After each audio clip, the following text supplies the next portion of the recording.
Boa noite, irmãos. Sejam todos bem-vindos a este culto de louvor e adoração a Deus. O culto está sendo realizado na comunidade Jesus de Barueri. Pedimos que compartilhem os vídeos da igreja nas redes sociais. Se desejar, prepare a água para o momento da comunhão. Apresentando o altar. Na presidência, com o palio vermelho, a nossa irmã diaconisa Raimunda. Eu, diaconisa Zenilde, com o palio amarelo, na secretaria. A nossa irmã na zeladoria, com o palio azul, nossa irmã Patrícia, diaconisa.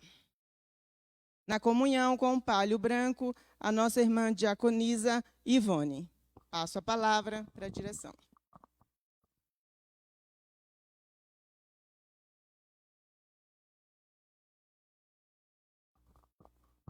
Carta Teológica Cristã Espírita Ecumênica Universal. Êxito. Estudo sintetizado e sistematizado de doutrina espírita ecumênica. Curso básico. Culto de louvor e adoração a Deus. Ata de reunião pública. Reunião de renovação espiritual. A Igreja e Céu é também um ramo da Jerusalém espiritual, a Igreja universal e invisível de Cristo. Sua finalidade é a evangelização do espírito homem. Culto de louvor e adoração a Deus. Ata de reunião pública. Reunião de renovação espiritual. A Igreja e Céu, já foi falado.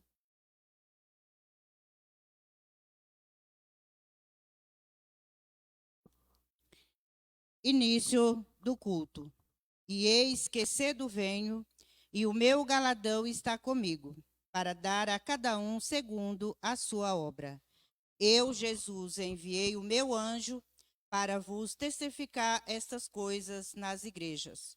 Eu sou a raiz e a geração de Davi, a resplandecente estrela da manhã. Prece de abertura. Irmãos, a prece inicial do culto de louvor e adoração a Deus é da responsabilidade da diaconisa Patrícia.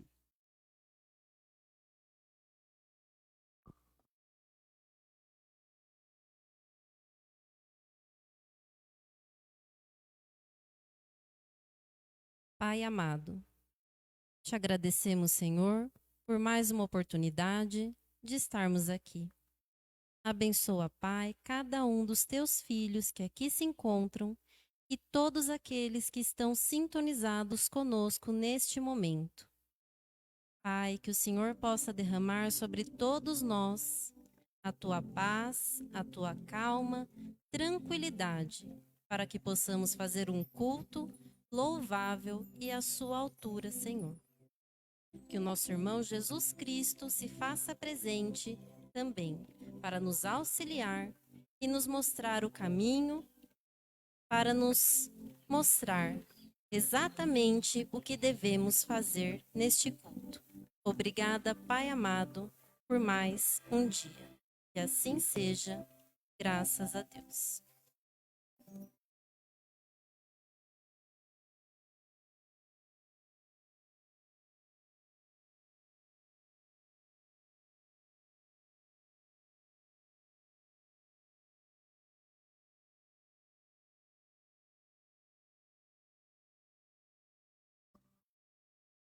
Bem-vindos, irmãos, a este reencontro com Deus, através de Jesus Cristo e dos seus mensageiros superiores, no qual queremos reafirmar nossa fé e o nosso compromisso assumido na pátria espiritual, antes da nossa reencarnação. Reunimos nesta renovada Israel espiritual. Deus, onipotente Criador, nosso Pai celestial, enviastes a este mundo um dos vossos filhos, Jesus Cristo, cofundador deste planeta, nosso irmão, mestre e Senhor, para que, através dele e da manifestação do Espírito Verdade, pudéssemos recordar, conhecer e praticar a vossa lei imutável. Senhor, a vossa palavra, com humildade, queremos ouvir. Mensagem do apostolado de todos os tempos. Irmãos, aqui reunidos e demais criaturas de Deus, e sendo guiados pelo seu amor, preparemo-nos para receber a sua palavra, anunciada por Moisés, pelos profetas, por Jesus Cristo, pelo Espírito Santo e outros discípulos do Evangelho eterno, verdadeiros emissários do bem, encarnados e reencarnados, com a fé raciocinada e a razão iluminada. Atenciosamente, com o amor, ouviremos. Deus, queremos que a vossa palavra, Senhor, transmitida e interpretada por vossos dignos emissários, penetre em todos nós e, assimilada integralmente, nos conduz à prática da caridade e vivência da verdade, em nome do vosso celeste augusto amor. Mensagem. Mensagem da Câmara do Preceptor. Irmãos, em nome de Deus, de Jesus Cristo, do Espírito Santo, acolhamos a mensagem de amor, paz, caridade e igualdade, objetivando a unidade espiritual de todos os povos, proclamada pela ICEL, esta nova Jerusalém descida dos céus, através do ocupante da Câmara do Preceptor. A leitura e os comentários são da responsabilidade do nosso irmão presbítero Paulo. Ouviremos, Deus, Senhor da justiça e da paz, dai-nos vossas bênçãos. Caminhando ao vosso reencontro, alcançaremos os bens espirituais e materiais que nos reservais. Felizes acolhemos os novos céus e esta nova terra, nossa eterna Israel. Então, neste momento, vamos ouvir com atenção a mensagem do nosso irmão presbítero Paulo.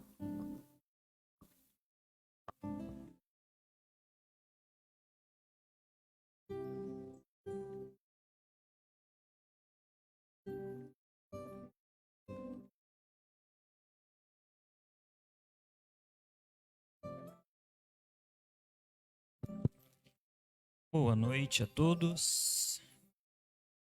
Nós todos possamos ter os nossos corações, os nossos sentimentos, os nossos pensamentos acolhidos pela espiritualidade, que todos nós possamos nos conectar numa mesma vibração de amor e nesse culto que a nossa alma não, né? Porque nós somos a alma, né? Mas que o nosso íntimo mais verdadeiro do nosso ser possa se entregar a este culto. Amém?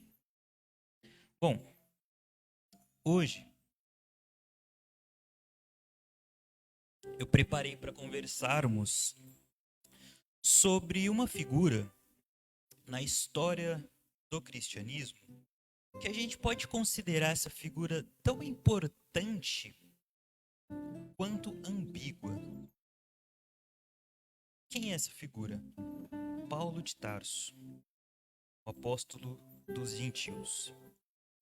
E Paulo é, de fato, considerado a pessoa mais importante na história do cristianismo depois de Cristo. A gente vai falar um pouquinho sobre isso. Mas, ao mesmo tempo que Paulo foi tão importante assim, ele é uma figura também contraditória, digamos assim, às vezes, né? Polêmica, às vezes, né? Ah, quem tem o costume de ler as cartas de Paulo, né, sabe que durante a leitura você está tendo aquela mensagem tão bonita, tão aconchegante, que toca o seu coração, que toca o seu íntimo, e de repente você toma um choque com uma frase extremamente machista de Paulo, né? Por exemplo, tem falas de Paulo em que ele diz que a mulher tem que ser silenciada dentro da instituição religiosa. Paulo diz isso. E aí fica esse dilema, né? O que fazer com uma figura como a figura de Paulo? Paulo tem falas em que abertamente ele ataca os homossexuais. E aí, o que fazer com uma figura como a de Paulo? Existem falas de Paulo, inclusive, que ele apoia a escravidão. O que fazer com uma figura como a de Paulo, que sabemos que foi um dos grandes, o maior propagador do cristianismo? É isso que falaremos aqui hoje. Bom, por que também é importante a gente falar sobre isso? Porque não só simplesmente essas falas de Paulo estão aí, como elas são muito adotadas como um fundamento, como um lugar onde as igrejas se apoiam nisso como algo que deve ser seguido, esse silenciamento das mulheres. Tem igrejas no Brasil, igrejas grandes, conhecidas, tá? Que a mulher ela precisa usar um véu durante a, né, que ela não pode falar, que dirá presidir um cargo de liderança, né? Isso não veio da cabeça deles, mas eles se fundamentam nessas falas de Paulo. E aí? Então falaremos sobre isso aqui hoje. Bom, e assim, a gente sabe, né, quem tem algum contato, quem já ouviu algo sobre Paulo, sabe que essas são marcas características de Paulo, né?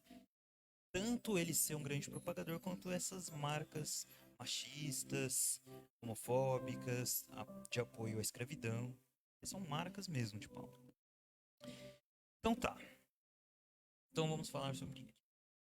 Se vamos falar sobre ele, primeiro a gente precisa saber o que se diz sobre ele, o que a gente tem de informação sobre Paulo. Na Bíblia, a gente tem um livro que fala sobre Paulo, tá? Descrevendo a trajetória, a caminhada dele, que é o livro dos Atos dos Apóstolos, escrito por Lucas, que foi discípulo de Paulo. Tá? Ele descreve a trajetória do Paulo. Um livro falando sobre ele. E nós temos 13 livros escritos por ele, em que ele é o autor. 13 cartas que ele escreveu para as comunidades que ele. Tá? Então, um falando sobre e 13 dele mesmo. Bom? E assim, gente, até o século XVIII, acreditava-se piamente, asseguradamente, que as 13 cartas eram dele. Nunca se duvidou disso. Porém, com estudos feitos a partir do século XVIII, começou a se colocar justamente isso em questão. As 13 cartas de Paulo são de Paulo?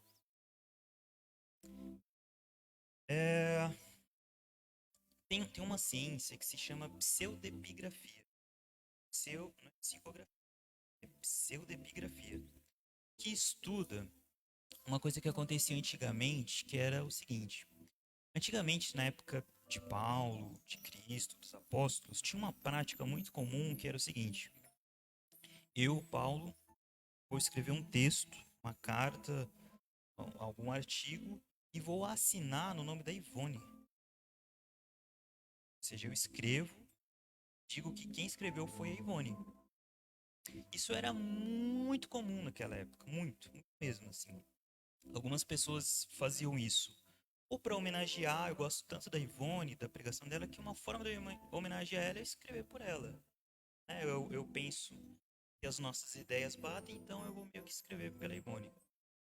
Era uma forma comum de homenagear os autores.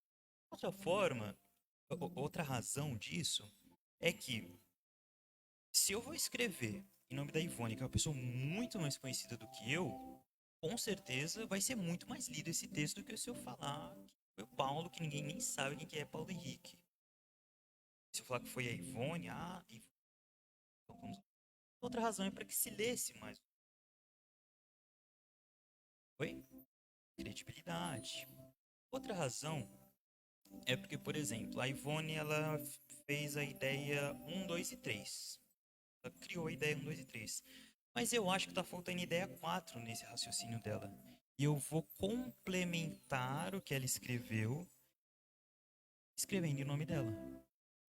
Então, assim, essas e várias outras são as razões para que se as pessoas assinassem nomes.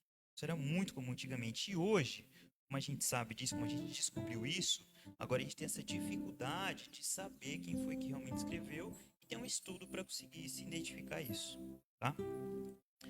Bom,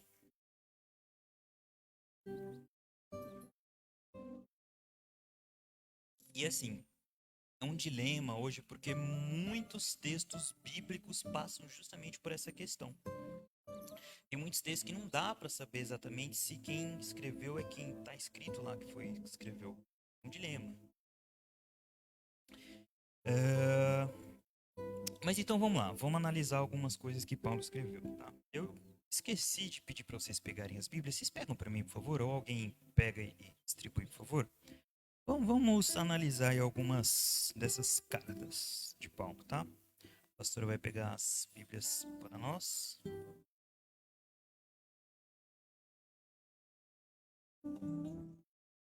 E quem está em casa assistindo, que já quiser acompanhar, já vai lá na primeira carta aos Tessalonicenses, tá?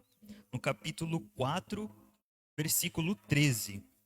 Quem está em casa, vai pegando sua Bíblia aí, que quiser, que queira acompanhar junto conosco. Por favor. Obrigado. Então, primeira Tessalonicenses. Tá depois dos Colossenses. Primeira carta dos Tessalonicenses. Capítulo 4, versículo 13. Capítulo 4, versículo 13.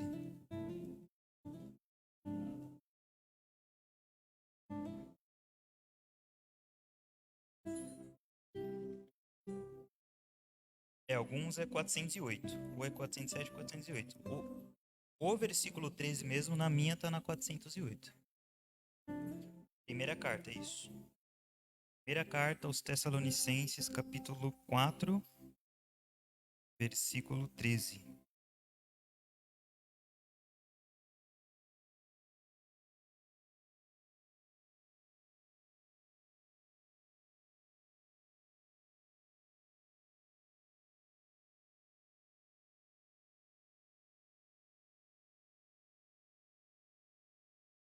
Mais um minutinho.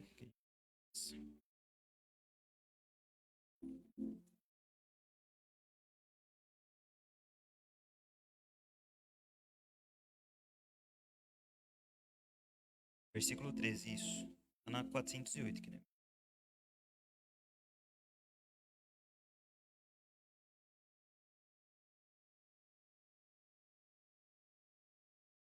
Tá? Aí vamos lendo, vamos lendo.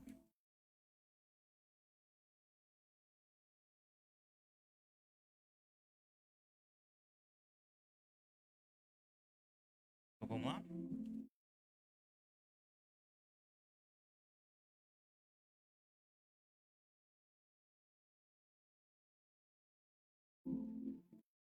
Então, capítulo 4, versículo 13.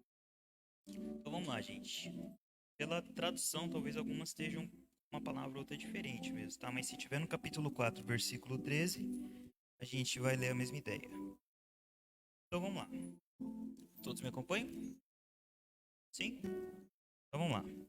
Então, Paulo escrevendo para os Tessalonicenses. Vamos ver o que ele está dizendo, ó. Não quero, porém, irmãos, que sejais ignorantes acerca dos que já dormem, para que não vos entristeçais como os demais que não têm esperança.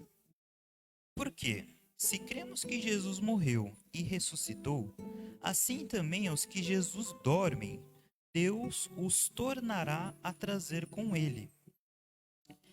Dizemo-vos, pois, isto pela palavra do Senhor, que nós, os que ficarmos vivos para a vida do Senhor, não precederemos os que dormem.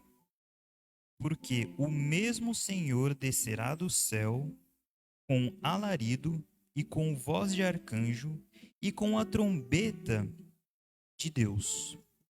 E os que morreram em Cristo ressuscitarão primeiro. Depois nós, os que ficarmos vivos, seremos arrebatados juntamente com eles nas nuvens, a encontrar o Senhor nos ares, e assim estaremos sempre com o Senhor. Gente, vamos lá. Deu para entender aqui o que Paulo está dizendo para as pessoas? Paulo está dizendo o seguinte, ó, atenção. As pessoas estavam aflitas naquele momento porque alguns anos tinham se passado e Jesus não tinha voltado ainda. E Paulo está trazendo uma mensagem de esperança, falando: calma, Jesus já está voltando. Alguns de nós aqui ainda vão estar vivos quando Jesus voltar. Outros que dormem, que ele está querendo dizer, dormem no sentido de já estão mortos, né? Outros que já dormem, por isso que dormem nesse sentido, porque ainda vão ressuscitar, né? Outros que dormem vão ser ressuscitados, e os que estão vivos vão ser arrebatados, né? Ou seja, vão ser levados para o céu. É isso que Paulo está dizendo, tá? Vamos ler só mais uma vez, só para vocês identificarem isso no texto. Vamos lá. Capítulo 4, versículo 13. Percebam que é isso que ele está falando, tá? Então vamos lá. Não quero, porém, irmãos, que sejais ignorantes acerca dos que já dormem, para que não vos entristeçais, como os demais, que não têm esperança. Ou seja, tem gente que não tem mais esperança que Cristo volte. E Paulo está falando, tenham esperança sim. Tá? Porque, se cremos que Jesus morreu e ressuscitou, assim também aos que em Jesus dormem, Deus os tornará a trazer com ele. Então, Paulo está falando para ter esperança tanto no retorno de Jesus, quanto no retorno dos que já morreram. Tá bom? Dizemo-vos, pois, isto pela palavra do Senhor, que nós, atenção, os que ficarmos vivos para a vinda do Senhor, não precederemos os que dormem. Ou seja, nós ainda estaremos vivos quando Cristo voltar. Né? E de novo ele confirma isso, ó. Porque o mesmo Senhor descerá do céu com alarido e com voz de arcanjo e com a trombeta de Deus. E os que morreram em Cristo ressuscitarão primeiro. Ou seja, primeiro os que já morreram ressuscitarão, tá? Depois nós, os que ficarmos vivos. Ficou claro? Ou seja, Paulo está dizendo o seguinte. Vamos continuar lendo aqui, não. Depois nós, o que ficarmos vivos, seremos arrebatados juntamente com eles nas nuvens, a encontrar o Senhor nos ares, e assim estaremos sempre com o Senhor. Então, o que Paulo está dizendo? Gente, fica calmo, tá? Jesus está vindo já agora, tá bom? Alguns de nós nem chegarão a morrer. Alguns de nós nem serão ressuscitados, tá? Ficou claro? Bem? Então, vamos lá. Isso é o que ele está falando para a comunidade de Tessalônica, tá? Uma cidade grega. Bom, agora vamos ver... Só abrindo um parênteses rapidinho. Lembra quando a gente fez o estudo do Evangelho de Marcos? Que a gente falou um pouco sobre isso, que tinha gente que esperava que era Jesus que ia voltar e proteger lá o Templo de Israel? Lembra? Então, porque essa era uma crença daquela época, que Jesus já estava voltando em 2, 3, 5 anos. Tá? Então agora vamos ler a segunda carta aos Tessalonicenses, capítulo 2, versículo 1. 2 Tessalonicenses, capítulo 2, versículo 1. É algumas páginas adiante. No meu tá na página 2.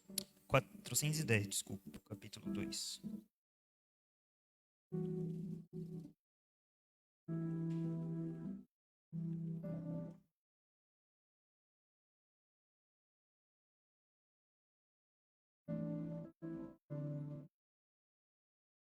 Tá bom? Vamos lá? Certo? Página 410, lá embaixo. Capítulo 2. Então vamos lá, gente. Então, Paulo escreveu uma primeira carta para eles, estava escrito isso. Depois ele escreveu uma segunda carta e vamos ver o que ele diz nessa segunda carta que ele escreve, tá? Então vamos lá, capítulo 2. Ora, irmãos, rogamo-vos pela vinda de nosso Senhor Jesus Cristo e pela nossa reunião com ele, que não vos movais facilmente de vosso entendimento, nem vos perturbeis, quer por espírito, quer por palavra, quer por epístola, como de nós, como se o dia de Cristo estivesse já perto. O que a segunda carta está dizendo? Pessoal, não fiquem aflitos, tá? Com a vinda de Jesus. Nem se movam, nem fiquem angustiados, nem se enganem com epístolas, com cartas, como de nós, ou seja, como se fossem nossas.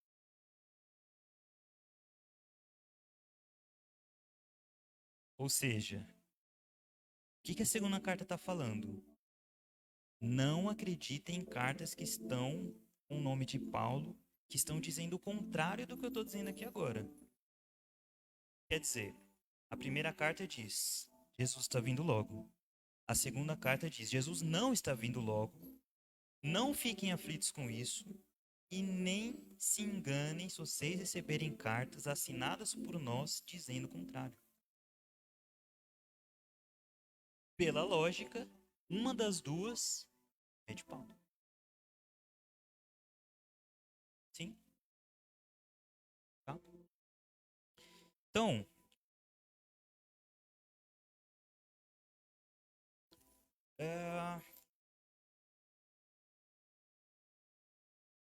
assim, diante disso, diante dessas ideias que são muito contrárias entre uma carta e outra, opostas mesmo, um diz sim, outro diz não,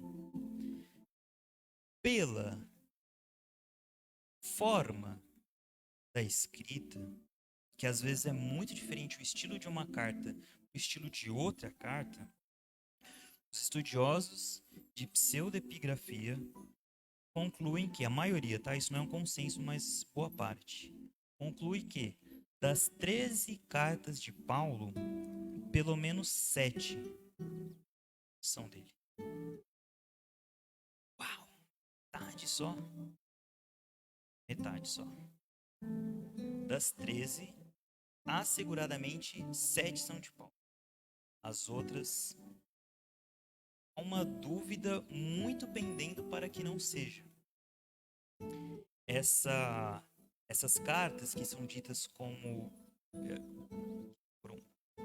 escritas por Paulo são chamadas de pseudepigrafias de Paulo ou deuteropaulinas, cartas deuteropaulinas. Vocês podem ouvir dessas duas formas. Por favor. Uhum.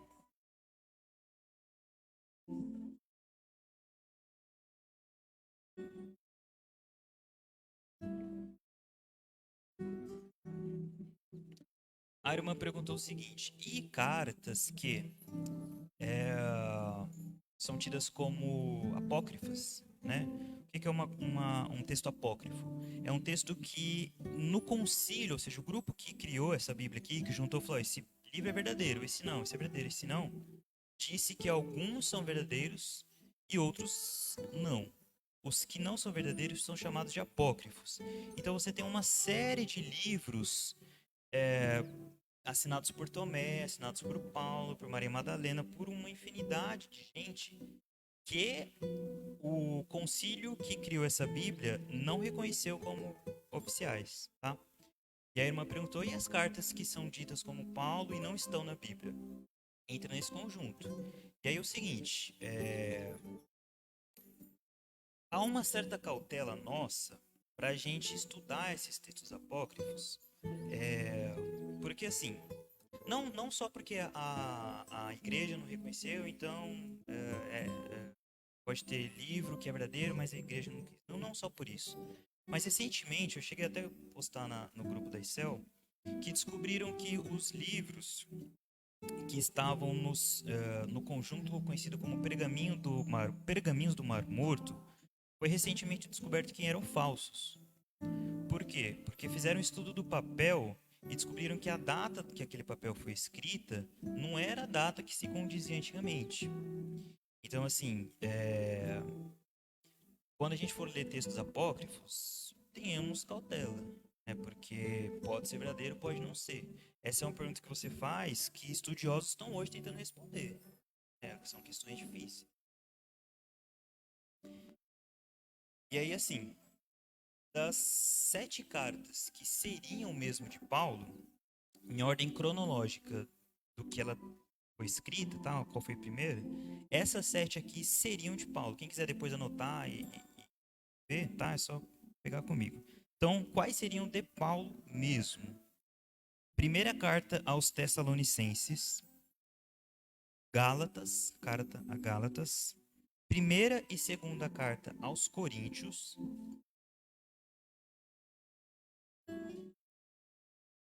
carta aos Filipenses, carta a Filemon e carta aos Romanos.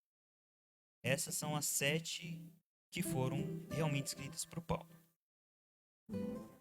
Não, aqui na Bíblia tem tanto as 7 que foram mesmo escritos por Paulo, quanto as 7 que provavelmente não tenha sido. Tá? Aqui tem as 13, tá? E as demais, que também estão aqui na Bíblia, que provavelmente não foram escritas por eles, são segunda carta aos Tessalonicenses, carta aos Colossenses, carta a Efésios, primeira e segunda carta a Timóteo e carta a Tito. Então, 6 cartas não foram provavelmente escritas por Paulo e 7 asseguradamente foram. Certo? E é só abrindo um outro parênteses. A carta aos Hebreus, essa de fato não é mesmo de Paulo. Tá? Essa há mesmo um consenso entre todos os estudiosos de pseudepigrafia e sabe-se que a de Hebreus realmente não é mesmo. Tá? Ela diverge totalmente. Ela foi escrita por uma outra pessoa, essa é certeza. Tá bom? E aí, a gente volta no que a gente falou no começo, de que Paulo é ambíguo, de que Paulo é às vezes contraditório, de que Paulo é às vezes polêmico, de que Paulo tem marcas que às vezes a gente fica, caramba, tal. E aí, qual é a questão? As falas em que Paulo é machista, em que Paulo aprova o silenciamento das mulheres nas instituições religiosas, que Paulo aprova a escravidão, são as cartas que não são dele.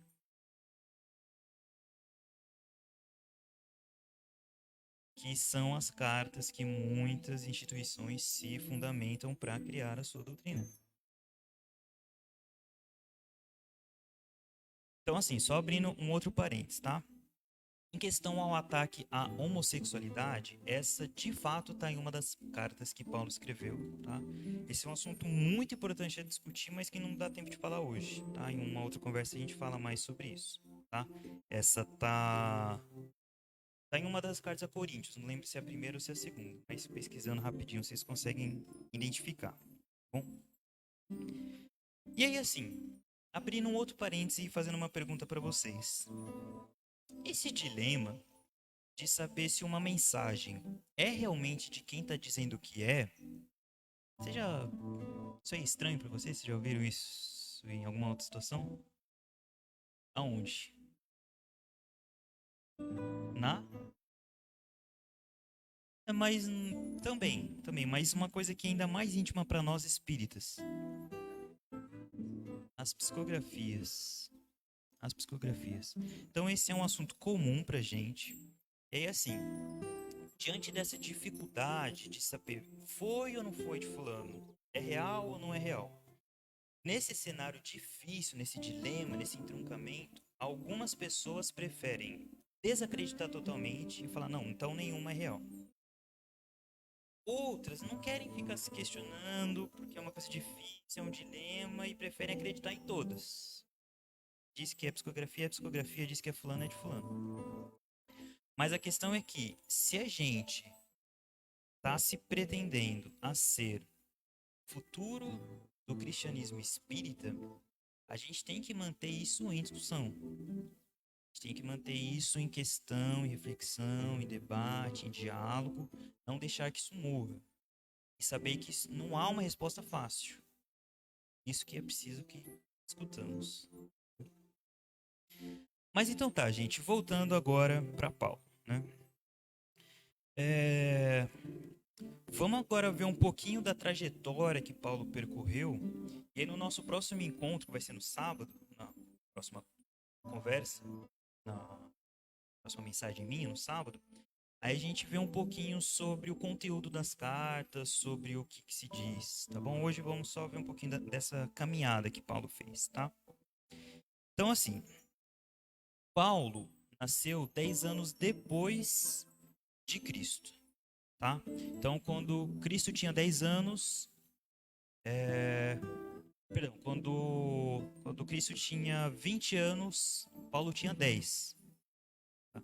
Quando Cristo foi crucificado, Paulo tinha aproximadamente 23 anos, tá? E ele viveu até os seus 60 anos, mais ou menos, tá? Mais ou menos até os 60. E aí, aos 30 anos, ou seja, na metade da vida dele, foi quando ele teve aquele encontro com Jesus. Aquele famoso encontro que Jesus aparece para ele e fala: Saulo, Saulo, por que me persegues? Ah, isso foi com 30 anos. Meia vida de Paulo. E desse momento, quando ele recebeu esse chamado de Jesus, Paulo fez uma caminhada. A gente sabe que ele fez essa caminhada, né? Levando a mensagem em vários lugares, criando várias comunidades. Essa caminhada, a gente estima mais ou menos que tenha sido próximo entre 7.000 e 10.000 quilômetros percorridos. Ou seja, isso é como ir até o Piauí, voltar, ir de novo e voltar mais uma vez. Em distância. Sem carro, sem avião, de cavalo, de jegue ou a pé. Tá? Tá? Então esse foi o percurso mais ou menos que Paulo fez. Talvez tenha sido até mais. Tá? Eu vou falar aqui porque talvez tenha sido até mais. Mas mais ou menos é como se ele tivesse ido e voltado 4 vezes para o Piauí. Tá? Então tá. Paulo ele nasceu na cidade de Tarso. Tá? O Paulo de Tarso não é um sobrenome. É igual Jesus de Nazaré. Tá? Paulo de Tarso. A cidade de Tarso é lá na Turquia hoje. Tá? Território ali da Turquia. Até os seus 30 anos, a gente sabe muito pouco sobre a história de Paulo. Muito pouco. O que tem de registro bíblico, muito pouco. A gente sabe que ele era um dos judeus mais dedicados à cultura, às práticas, à liturgia, aos estudos. O grupo dos fariseus, Paulo era do grupo dos fariseus, tá? O grupo dos fariseus, ele era um dos mais dedicados até os 30 anos. Isso é o que a gente sabe, até os 30, tá? Quando ele fez 30, foi o encontro que ele teve com Jesus. E aí, dessa meia vida dele, 30 anos, até os 45, a gente sabe apenas que ele fez algumas viagens, mas que a gente não sabe exatamente para onde. Tá? Por isso que eu digo que pode ter sido mais que 10.000 quilômetros. Porque nesses primeiros 15, depois do encontro com Jesus, ele cita que ele fez algumas viagens para as Arábias, mas não dá para saber exatamente para onde é essas Arábias, porque é como se a gente falasse que eu fui lá para o norte. Onde é o norte? Eu para cima de São Paulo tudo é norte, né? E tá para o norte. Né? Então ele cita essas viagens que não dá para saber muito bem para onde for. Exatamente 15 anos depois, 45 anos de idade, foi o momento em que ele rompe com Pedro. Nesse momento, Paulo tem uma cisão com Pedro, que foi apóstolo mesmo de Jesus, muito forte. Né? Isso, inclusive, ele descreve. Né? Ele fala que teve-se alguns combinados com Pedro, fizeram-se alguns acordos. Né? Eles chegaram a fazer uma espécie de concílio, né? Conhecido como Concílio de Jerusalém. E para Paulo, Pedro rompeu completamente com os acordos que foram feitos. Né? Isso ele chega a descrever. Tanto que tem essa cisão que na primeira carta aos Coríntios, não precisa me acompanhar, tá? Eu leio aqui para vocês. No capítulo 1, versículo 12, é aquela passagem que ele diz o seguinte, já cheguei a ler essa passagem para vocês, que ele diz o seguinte: caros irmãos, foi informado ao vosso respeito, pelos da família de Cloé, que existem discórdias entre vós. Refiro-me ao fato de que um de vocês está afirmando, eu sou de Paulo. Outro está afirmando, eu sou de Apolo. Outro está afirmando, eu sou de Pedro. Ora, acaso Cristo está dividido? Foi Paulo crucificado a favor de vós? Todos fostes batizados em nome de Paulo? Ou seja, por que ele traz essa frase? Porque realmente teve uma cisão entre Paulo e Pedro. E aí, diante dessa cisão, diante dessa discordância de ideias, alguns começaram a dizer, não, eu sou de Pedro, não de Paulo. Que Paulo disser para mim não é nada. Só que olha a maturidade dele. Ainda em discordância, em ideias divergentes, somos de Cristo. Nem de Paulo, nem de Pedro. Tá?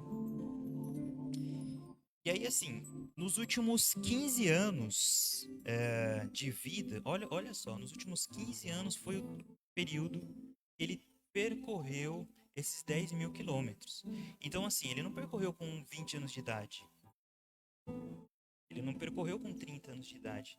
Ele percorreu esses 10 mil quilômetros já no fim da vida. Os últimos 15 anos de vida de Paulo foram os mais importantes para a história do cristianismo.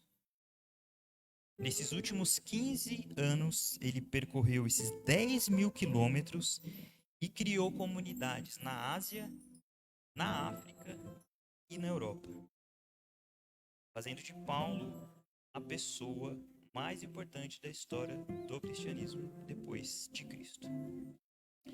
Então, irmãos, essa é uma geral sobre uma introdução a Paulo, tá? Na mensagem de sábado a gente começa a ver um pouquinho do conteúdo das cartas, tá bom? Espero que a mensagem tenha trazido uma mínima... Porque assim, por que eu trouxe primeiro isso dessa separação? Porque antes da gente começar a ler Paulo, a gente tem que primeiro discernir o que de fato é de Paulo e o que não é. Saber um pouquinho da história e da trajetória. E no próximo encontro a gente de fato entra no que ele diz. Bom? Paz com Jesus a todos.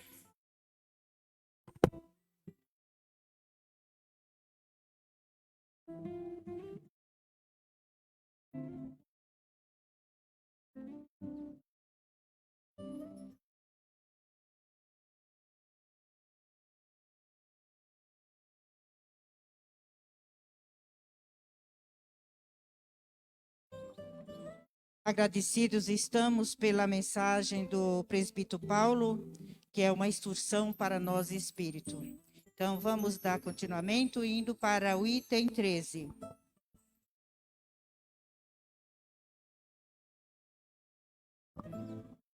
Momento da higienização coletiva, imposição de mãos.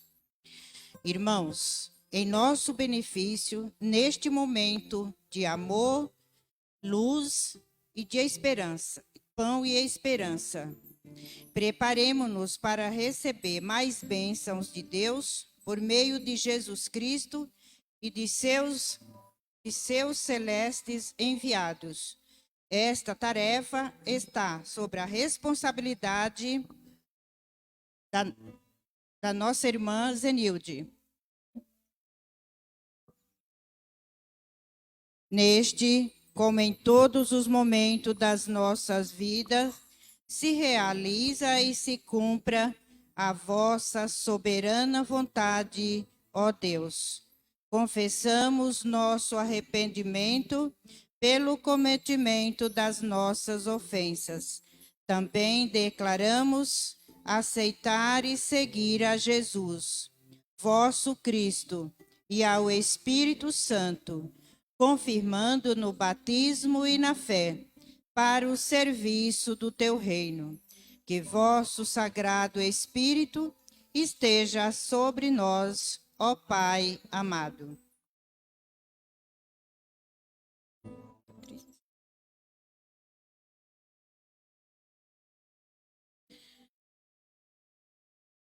Comunhão cristã e espírita ecumênica. Momento das vibrações. Irmãos, Jesus Cristo pôs-se à mesa com os discípulos e disse-lhes: desejei muito comer convosco essa Páscoa antes que padeça. Tomando o cálice e havendo dado graças, tomando o pão e havendo dado graças, partiu e deu-lhe dizendo: fazei isto em memória de mim. Irmãos, na esperança da segunda vinda de Cristo, em atendimento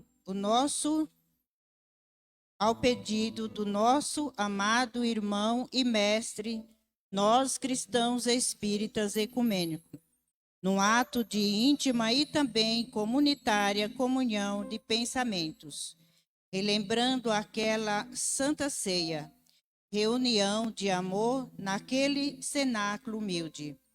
Doemos agora a todos os nossos irmãos e demais criaturas e criações de Deus, que de melhor e mais puro em nossos espíritos existir, auxiliando de boa vontade a pessoa responsável pela direção desta espiritual tarefa. Está na responsabilidade da nossa irmã pastora. Nossa irmã pastora Dircilene. Público em completo silêncio. Pensamentos enobrecidos e sintonizados na atividade. Tudo nos para as vibrações. No item 15, distribuição do pão e da água, livro de vibrações. Designa-se pessoa para esse solene ato, na responsabilidade da nossa irmã diaconisa Ivone. Médio de apoio, o altar.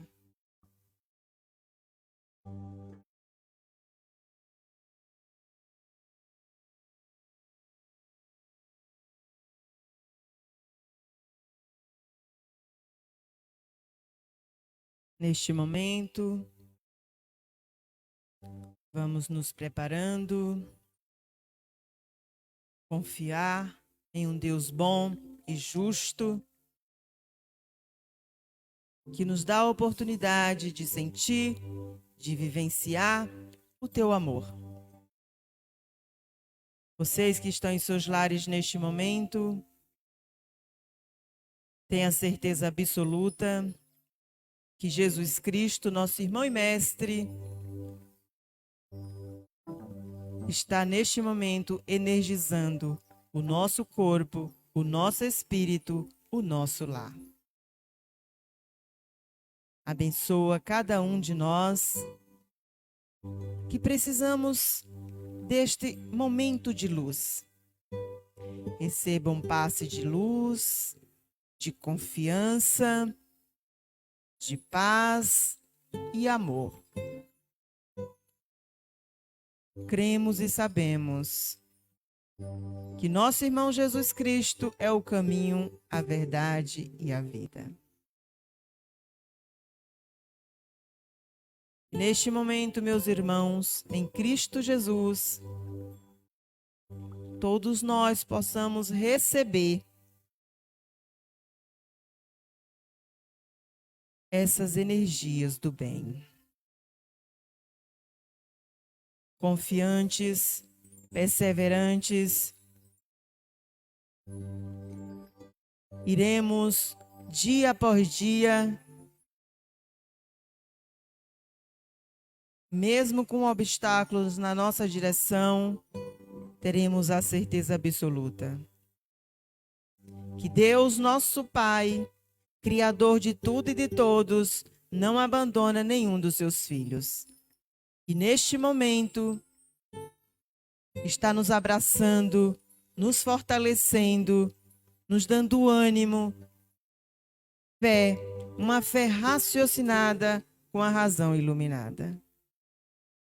E Deus, neste momento, abençoa cada um de nós que precisamos deste conforto espiritual. Paz e luz.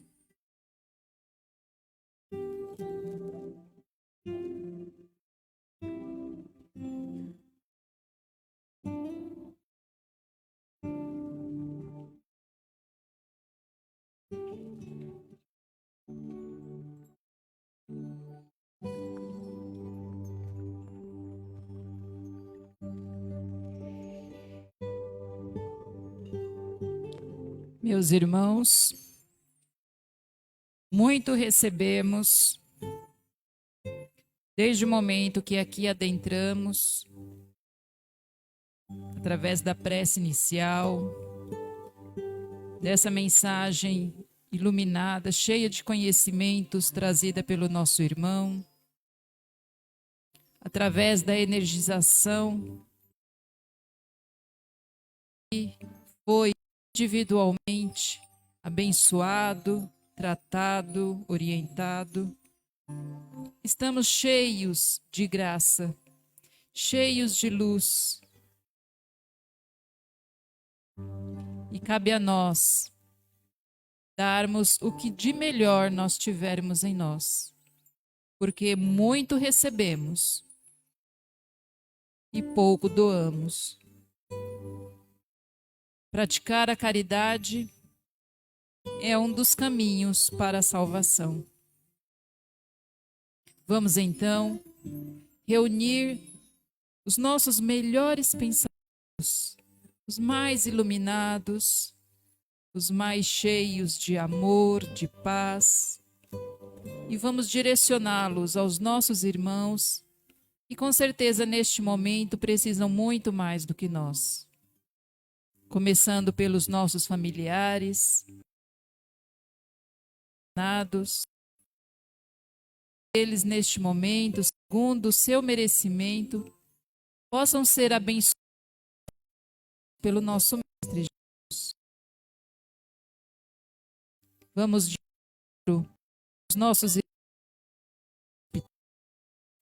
hospitais, estes que se encontram lotados novamente, desesperados, angustiados. Que o anjo de nosso Mestre Jesus, que trabalha incessantemente, possa ir de encontro a cada hospital, a cada doente, a cada enfermeiro, enfermeira, médico ou médica, a cada familiar e a cada paciente, distribuindo bênçãos.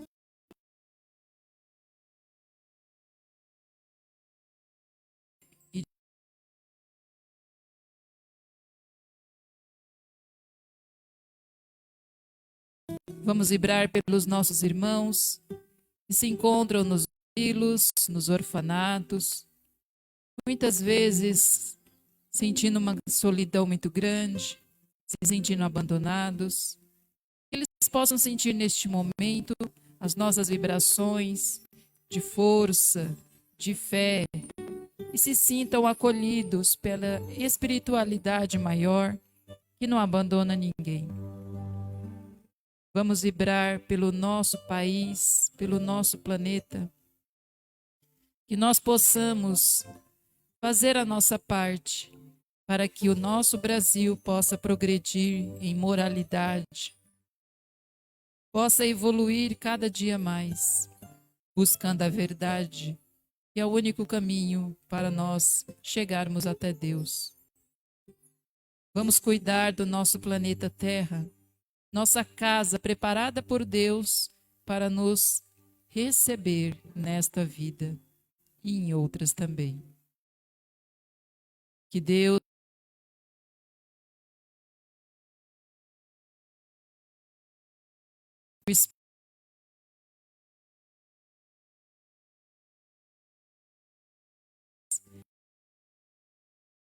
são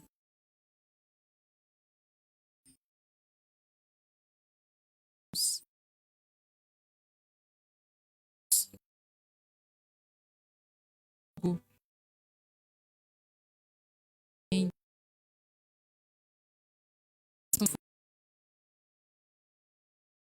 seu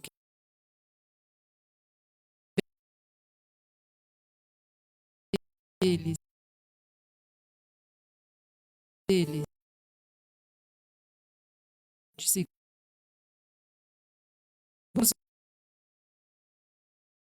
semana de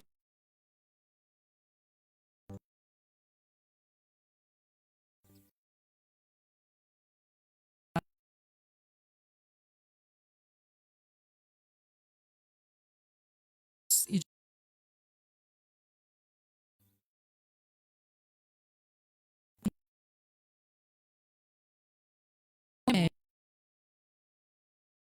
o nosso esposo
corações, quanta luz descendo sobre nós, quanta luz, quanta luz.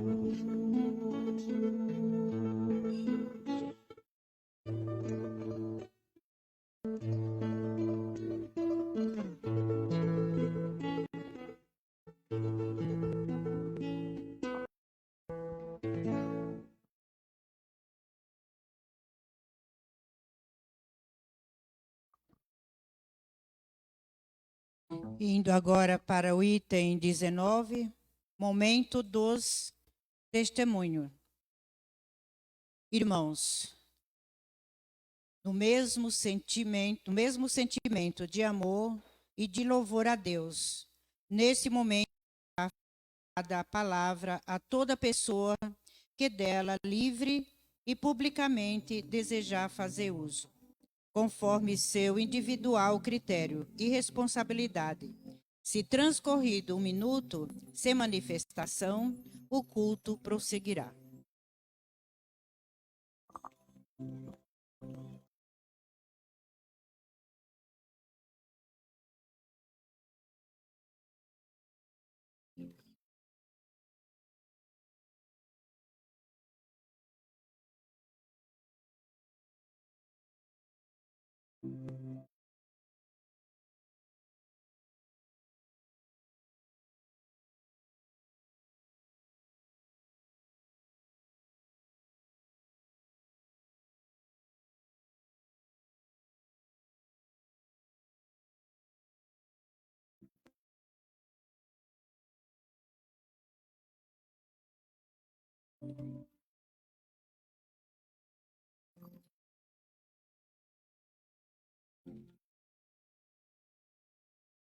No item 20, notícias e aviso para a comunidade.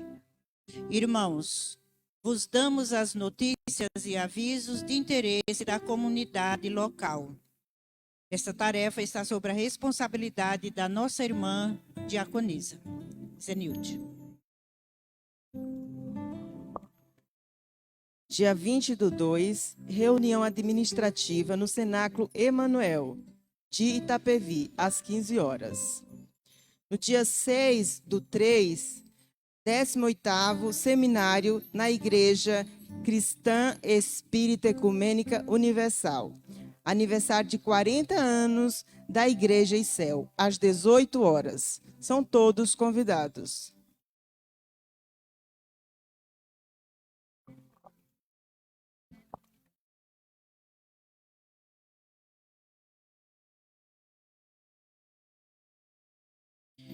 Obrigada, irmã.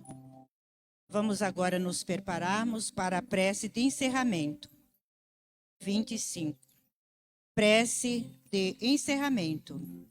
Irmãos, a prece de encerramento deste culto de louvor e adoração a Deus é da responsabilidade da direção. Raimunda.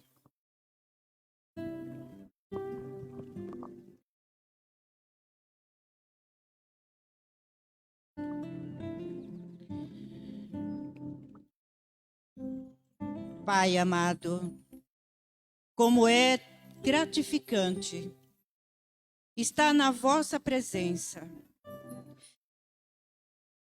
Pai, que é o culto de louvor e adoração a Ti, ó Pai.